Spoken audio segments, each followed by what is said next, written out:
불지른 축구 실력, 기름 부은 축구협회 거짓말 얘기입니다. 2002년 월드컵에 영웅 히딩크 후 폭풍이 정말로 거셉니다. 황수연 앵커가 먼저 그 얘기부터 소개해드립니다.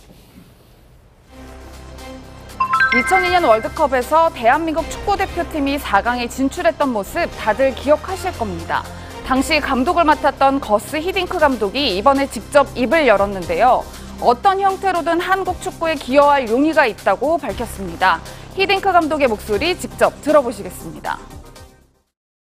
What we had a contact with my people from my foundation in past summer, and I had a contact also with people which I know inside the federation. When I can be of any help, if wished, if wanted by them, by KFA, and whatsoever, whenever there are questions, what can be done to improve the level of the national team? Well, without pushing from my side, I might be available. Not less, not more. 그간 축구협회에서는 강하게 히딩크 감독의 복귀 가능성을 부인해 왔는데요. 이렇게 평행선을 달리는 축구협회와 히딩크 감독이 다음 달 러시아에서 만날 것으로 보입니다. 다음 달 7일 열리는 한국 대표팀과 러시아 대표팀의 평가전 경기를 히딩크 감독이 관전할 예정이라고 하는데요. 그 자리에서 현재 감독인 신태용 감독과 만날지에도 관심이 쏠리고 있습니다. 이 얘기를 좀 본격적으로 짚어봐야 될 것 같습니다. 제 왼쪽과 오른쪽에 전문가 두 분 나오셨는데 신문선 교수 그리고 이종훈 평론가입니다. 두 분 어서 오십시오. 네, 반갑습니다. 어서 오십시오. 많은 분들이 알아서 바로 본론으로 들어가도 될 것 같은데 신 교수님 일단 축구협회가 처음에 히딩크 감독으로부터 연락을 안 받았다라는 말만 안 했어도 이 논란이 이렇게 커지지는 않았을 것 같은데요. 네, 그 히딩크 감독권에 대해서 축구협회는 고민을 안 하고 상식밖에 판단을 했던 것으로 저는 보거든요. 월드컵 최종 예선 슈틸리케 감독의 실패 그리고 이제 신태용 감독으로 바뀌어서 두 경기를 하지 않았습니까? 예. 두 경기를 본 모든 전문가들 그리고 미디어 그리고 팬들은 다 불안해하는 것이 사실 아닙니까? 그럼 월드컵 본선까지 남은 기간 동안 대표팀의 경기력을 극대화시키기 위한 그런 고민을 했어야 되는데 예. 그런 고민을 하지 않고 히딩크 감독 얘기 나오니까 제가 듣기에는 참 격에 맞지 않는 상소리 가까운 그 이야기로 대응하는 것을 보고 한국 축구에 대한 고민을 하고 있는 것인지 축구협회는 이성이 있는 것인지에 대한 저는 상당히 그 큰 의문을 갖게 됐어요. 그렇군요. 이종훈 평론가님 이게 왜냐하면 일단 저 준비가 바로 되면 김옥원 부회장의 목소리 한번 듣고 얘기를 해볼 텐데 김옥원 부회장이 이렇게 얘기한 적이 있거든요. 같이 한번 들어보고 얘기 나눠보도록 하겠습니다.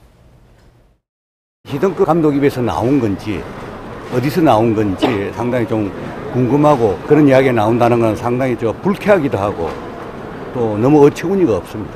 히딩크 감독이 명령 아닙니까? 상황을 판단할 수 있는 분이기 때문에 거기에 대한 대꾸할 일이 아니라고 생각합니다. 물론 히딩크 감독이 좀 잘못된 것도 이제 차차 얘기 나눠보도록 하겠지만 일단 축구협회 실력도 좀 많이 화가 났었는데 이 지금 정책하는 이 의사결정이 더 거짓말이 문제였던 것 같습니다. 그렇습니다. 굉장히 투명하지 못했어요. 이번에 드러나게 된 게 이제 결국은 방금 우리 인터뷰 화면에서 봤습니다만 김호곤 기술위원장께서는 히딩크 측에 연락이 없었다라고 이야기를 했어요. 예. 그리고 히딩크 측 사람이 이런 얘기를 왜 어떤 의도로 언론 플레이를 하는지 모르겠다 이런 얘기를 했었고 대한축구협회도 히딩크가 설사 영원을 돈을 받지 않겠다 하더라도 감독으로 데려오지 않겠다. 이건 예의에 어긋난다. 이렇게 얘기했단 말이에요.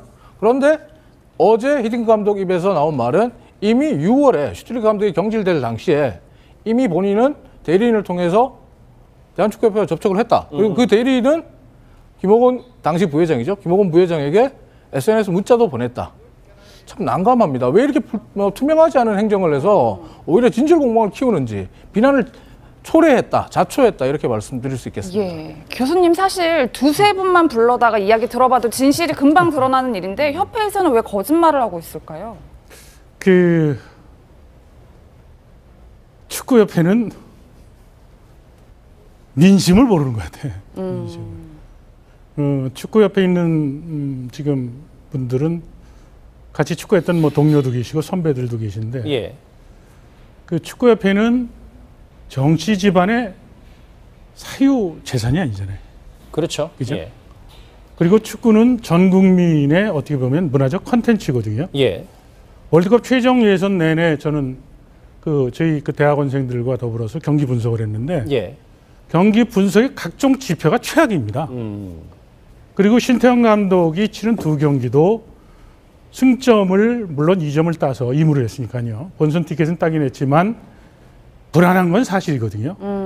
그렇다면 이제 본선을 앞두고 이성을 갖고 있는 협회라면 앞서 말씀드렸듯이 경기력 향상을 위해서 고민을 해야 되고 히딩크 감독처럼 경험 많은 감독이고 또 전 국민적인 신뢰를 받는 분으로부터 고언 또는 조언을 듣는 그런 자리를 만들어도 시원찮은데 예. 거짓말을 앞세운 이러한 지금 일련의 사태들이 벌어지는 것을 보고 나서 월드컵 본선 티켓을 땄지만 대표팀의 그 경기력 그리고 대표팀에 대한 분위기는 월드컵 본선 가는 과정 내내 히딩크 감독과 싸울 수밖에 없는 그런 상황이 돼버렸어요. 히딩크 감독은 나서질 않아도요. 축구를 정상적으로 보는 소비자들이죠. 국민들, 미디어, 그리고 팬들 입장에서 보면 축구 대표팀 경기력에 대한 불안한 모습이 나오거나 또 투명하지 않은 행정이 나오게 되면 계속 히딩크 감독 얘기를 하지 않겠어요? 그렇겠죠. 예. 예. 아니 이것은 삼척 독자도 다 하는 그 상황인데 왜 그런 선택을 했는지 그리고 입을 맞춰서 왜 히딩크 감독에 대해서 그렇게 브로킹을 했는지에 대해서는 저는 도대체 이해를 못하겠어요. 그것도 근데 저는 히딩크 감독 쪽도 하나 더 여쭤볼게요. 히딩크 감독 쪽도 좀 이해가 안 돼서 어쨌든 감독 선임이라는 게 아무리 뭐 축구를 잘하는 나라든 못하는 나라든 절차와 원칙이 있는 건데 네. 본인이 직접 한 것도 아니고 SNS 카톡 메시지를 하나 딱 보내놓고 이게 우리가 나 어떤 식으로든 한국 축구에 기여하고 싶다. 이것도 좀 잘못된 건 아닙니까? 히딩크 감독도? 저는 히딩크 감독을 2002 월드컵 기간 내에 가장 가까이 지켜본 사람 중에 하나거든요. 네. 예. 히딩크 감독은 굉장히 노련한 감독입니다. 그리고 미디어에 대한 감각도 대단히 뛰어난 그런 감독인데요. 히딩크 감독이 이미 SNS상으로 그 재단을 통해서 문자를 보냈을 때는 그 순수성이나 그렇지 않으면 한국 축구에 대해서 조언을 주겠다는 얘기는 저는 순수하게 받아들여요. 아, 순수하게 받아들이면 된다. 정상적인 사고를 하는 사람들 같으면 100사람이라도 찾아다니면서 한국 대표팀에 대한 지혜를 가져야죠. 그 당시에 이용수 기술위원장에서 김호곤 기술위원장으로 바뀌기 전이라고 얘기를 하고 지금 SNS상에 있었던 카톡상에 있었던 것을 지금 뒤늦게 이제 공개를 했는데 예. 아니 축구협회 부회장은 기술위원장보다 직급이 높은 분이에요.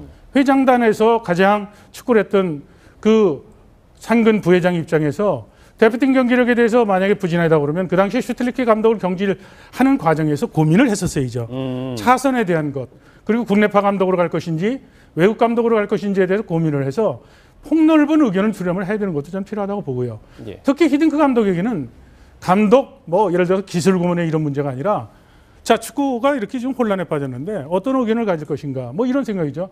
저는 그 당시에도 이런 생각을 했었어요. 슈틸리케 감독을 경질하고 신태영 감독으로 가는 과정에서 외국 감독은 선을 그었잖아요. 예. 시간이 없다고 그랬는데 신태영 감독이 감독 되고 나서도 훈련하는 것은 2달 정도의 시간이 있었어요. 외국 감독 선임하는 것에 대해서 왜 그때부터 문을 닫나요? 월드컵 최종 예선전에서 잘못됐을 때는 축구 산업이 완전히 망가지는 거거든요. 예. 그런 절박한 상황이라면 정상적인 사고를 갖고 했다고 그러면 지금 얘기했던 히딩크 감독이 지금 했던 처사들에 대해서 이것은 상식적이지 않다라고 얘기하는 것에 대해서는 저는 동의하지를 않아요. 예. 말씀처럼 히딩크 감독이 여러 가지 역할을 할 수 있을 것 같긴 한데 어제 이제 네덜란드 현지에서 일문일답을 했단 말이에요. 네. 그런데 이제 대표팀 감독을 맡겠느냐라는 질문은 정작 그건 좀 힘들 것 같고 고문 정도는 가능할 것 같다. 뭐 이런 취지의 답변을 하셨더라고요. 히딩크 감독이 지금 현재 미국 폭스 TV와 지금 계약을 논의하고 있다 그래요. 그러니까 해설자잖아요. 해설위원으로서의 러시아 월드컵 해설위원으로 지금 계약을 논의하고 있는데 해설위원으로 가게 되면 사실 감독을 못 맡죠. 그러게요. 대표팀 감독을 못 맡게 되는데 예. 히딩크 감독 같은 경우에 네덜란드 사람들 특유의 어떻게 보면 학답을 주지 않고 애매모호한 태도를 취했던 그 기자간담회였다 이렇게 볼 수 있는데 히딩크 감독은 제가 볼 때는 감독에 대한 이야기가 처음에 6월 달에 첫 제안을 할 때는 감독까지 포함해서 이야기를 한 것 같습니다. 그런데 이제 그때 제가 듣기로는 주변의 인물들이 히딩크 감독에게 월드컵 최종 본선 진출이 확정된 이후에 감독을 맡는 게 좋을 것 같다. 이렇게 얘기를 했다 그래요. 예. 그러니까 히딩크 감독도 본인으로서 보면 월드컵 본선이 진출이 확정된 이후에 하면 안전하죠. 그렇지만 위기에 대한민국을 구하겠다라고 생각했다면 사실 신태용 감독 이전에 본인이 좀 적극적으로 의사표명을 했으면 좋았을 것을 그게 사실은 알 수 있어요. 베스트였겠죠. 그렇죠. 예. 그런 부분이 있다 보니까 이제는 어떻게 보면 히딩크 감독이 본인도 감독을 적극적으로 나서서 감독 자리를 달라고 하기가 좀 애매해진 거예요. 그러다 보니까 기술 고문이든 어떤 형태든 간에 한국 축구를 위해서 내가 봉사하고 헌신하겠다라는 말로 마무리를 한 거죠. 그러니까 어쨌든 축구협회도 좀 기본적으로 거짓말 부분에선 자유롭지 못하고 힌딩크 감독도 조금 더 세련되게 했으면 아니면 좀 더 몸을 던졌으면 어땠을까. 두 사람 양측 좀 그렇게 정리되는데 신 교수님 그러면 직접적으로 여쭤볼게요. 히딩크 감독이 신태용 감독이 일단 최종에서 2경기를 치렀지만 본선 가지 말고 신 교수님 주장은 그러면 히딩크 감독이 대표팀을 맡아야 된다고 하시는 겁니까? 그것이 저는 현명한 대안이 될 수 있다는 거죠. 자, 신태용 감독이 2경기 위험 부담이 있는데 맡아서 통과를 시켰다. 예. 인정을 해야 된다. 뭐 이런 얘기를 하는데 그 홍명보 감독의 역사가 주는 메시지가 있는 겁니다. 신태용 감독이 2경기를 치른 월드컵 최종 예선전 말고도 올림픽팀 그리고 청소년 대표팀 감독 때 보여줬던 잘한 점도 있지만 리스크가 분명 존재하는 것은 전문가들의 의견이거든요. 그렇다면 본선에 가서 신태용 감독이 실패를 했을 경우에는 축구는 돌이킬 수 없는 큰 나락으로 떨어진다고 저는 위기감을 갖는 거예요. 예. 신태용 감독을 내치자는 게 절대로 아니죠. 근데 말씀으로 죄송합니다만은 힌딩크 감독이 되면 신태용 감독을 내치는 모양새는 맞는 거잖아요. 아니죠. 신태용 감독에게는 히딩크 감독과 짝이 돼서 월드컵을 잘 치르고 그리고 월드컵 본선까지 계약이 만료되는 것을 차기 월드컵 예선까지 보장을 해주는 거예요. 그러면 홍명보 감독이 경험이 없이 나섰다가 결국은 그 홍명보 감독은 대한민국 축구의 큰 자산이었었는데 예. 결국은 중간에 부러졌잖아요. 신태용 감독도 히딩크 감독과 힘을 합쳐서 월드컵에서 좋은 성과를 거두게 되면 신태용 감독은 차기 월드컵에서 또 대표팀을 이끌면서 이 힘든 월드컵에서의 위기를 극복할 수 있고 자신도 또 경험을 축적할 수 있는 거 아니에요? 예. 그러니까 이런 유연한 그 어떤 사고를 갖고 기술위원회에서 논의해서 경기력 향상을 고민했다고 그러면 지금 이런 논쟁이 벌어질 수 있는 상황은 전혀 없었다는 거죠. 이제 시간이 조금 안 남아서 이종훈 박사님 짧게 여쭤볼게요. 그러면 큰 틀에서 히딩크 감독 체제로 가고 신태용 감독이 뭐 코치로 가거나 아니면 조금 더 대승정탁을 해서 무조건 히딩크 체제로 가야 된다. 동의하십니까? 저는 현실적으로는 불가능하다고 봅니다.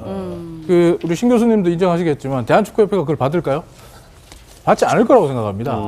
오히려 대한축구협회가 처음에 신태용 감독을 선임하기 이전에 히딩크 감독 측으로부터 연락을 받았더라면 히딩크 총감독, 신태용 감독 혹은 히딩크 기술고문, 신태용 감독 이렇게 발표를 했더라면요. 지금은 이 문제 아무것도 없죠. 그리고 어떻게 본다면 월드컵 최종에서 마지막 2경기의 경기력 부진도 히딩크 감독의 조언이 있었다면 좀 나아질 수 있는 부분이 있었단 말이죠. 그러니까 좀 미리 결합하지 못한 게 아쉽고 지금은 대한축구협회가 움직이지 않을 거라는 점 때문에 저는 그것은 현실성이 없는 대안이 아닌가 생각을 합니다. 러시아 월드컵 전까지 히딩크 논란 가라앉지는 않을 것 같습니다.